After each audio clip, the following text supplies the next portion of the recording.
Hi guys, and welcome to this quick and easy tutorial. Today I'm going to show you how to change your unit of measurement in your Microsoft Word. So assuming I head over to my layout now and I head over to margins, you can see my unit of measurement, that's the unit of measurement that is displayed for me when I decide to change any settings on my computer are all in inches. So if you want to change this to, for example, centimeters, all you have to do is head over to File and then head over to the bottom of your document and select Options. Once you have the Options tab open, head over and click on Advanced, then head over to the bottom until you find Display.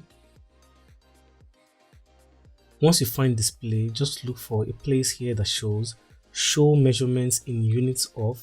Once you find this place, head over and click on the drop down arrow here, and then you can change this to centimeters, millimeters, points, or pickers. For me, I'm going to use centimeters right now, so I select this and click on OK. Once I'm done with this, if I head back to my layout tab and then select margins, you can see now the unit of measurement in my Microsoft Word has been changed from inches to centimeters. So guys, this is how quick and easy it is for you to change the unit of measurement in your Microsoft Word from one unit to another. Hope this video was helpful and taught you something new today. Please don't forget to like and subscribe to my channel. Hopefully I see you on my next tutorial. Have a great and wonderful day. Thank you.